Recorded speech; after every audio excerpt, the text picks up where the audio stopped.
you're kind of on a mission in this fight, right? To right a wrong that was done before. I mean, yes. You feel you got that accomplished tonight? I think so. I think it was kind of exciting.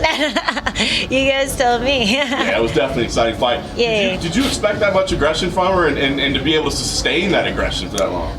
Well, I knew she was going to come strong. I thought she'd back up a little more just from watching the couple fights that I did. But you know, she came here to make a statement. Anytime you're fighting someone new in the UFC, they're coming in, they're probably bringing like their best like artillery to the game. So I knew she was going to come out strong. Your speed and movement obviously was huge to your success, but I mean, she looks powerful. Like, can you test to that? Was she one of the strongest people you faced? She wasn't that, like, I thought, like, when we'd clinch, I'd feel more of her strength, but more of her strength was in winging the punches and as opposed to holding. So, yeah, I was a little surprised by that. Surprised I was able to turn her off of the fence a lot and stuff like that. But she's definitely a strong opponent. Like, I think she's going to give a lot of people trouble in the UFC. It's interesting because I don't think anybody wants to win a fight by cut, but when it's a picture-perfect elbow like that, I wonder if is it a little more okay? You know, it's not something kind of incidental or whatever. Yeah, no, I definitely meant to throw the elbow. So I'm happy it wasn't like a headbutt or something like that. Yeah, you know, I've always wanted to finish a fight like that.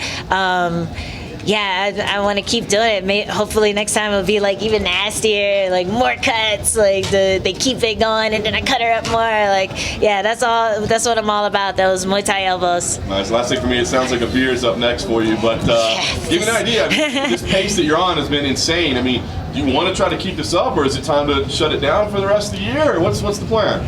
Well, I've never gotten to fight in my hometown. I've trained in San Diego. I went to college and started my fight career in New York, and I grew up in Washington, D.C., and there's a D.C. card in December. So if there's space, if they could squeeze me in, I'd love to get on that D.C. card. But if not, I'll just go with my mom and, and drink cervezas. Was that the cleanest elbow you've landed in your career, do you think? Yeah, I haven't cut anyone with elbows like that in MMA, so yeah, I'm happy about that. And if I'm not mistaken, you came out here quite early, right? You've been in Mexico for a while.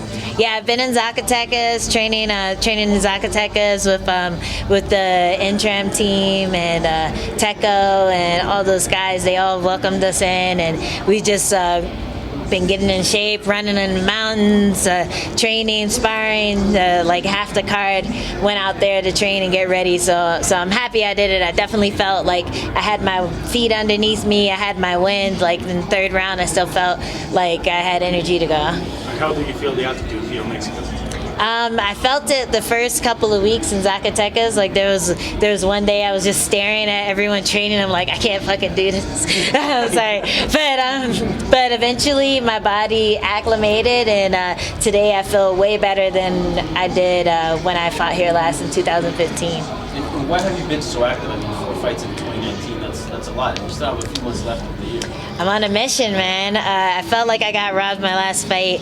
I've been working on finishing people like hardcore in the gym, and it's finally happened in the UFC. I've knocked out a lot of people outside of the UFC, but never in it. So I'm really stoked, and I feel like this is the first step towards what I'm trying to become as a fighter. And any opponent you have in mind next, or that's a question? I don't care, man. I don't know what the rankings are or whatever. I just want another fighter.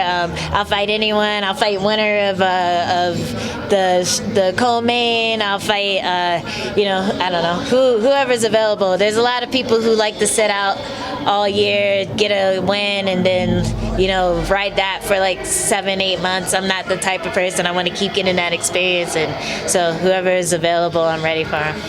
How's the camaraderie in that camp? I know you know a lot of those guys because they go to Intram, but spending 6 weeks with them, all 50 fighters that were in the house, we saw you on the way, just and right now saying La Malilla, just really bonding with those Mexican guys. How was the camp in Zacatecas with all of them? The camp was amazing. Like those guys are really supportive.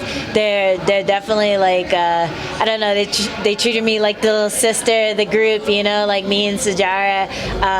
We just like had a great time training with them. I felt at home because we always trained together at that alliance. So it was kind of funny having the tables turned where they're the guys who like are from there, and we're like the visitors who are like, you know, absorbing the culture and everything. But yeah, Mexico's amazing.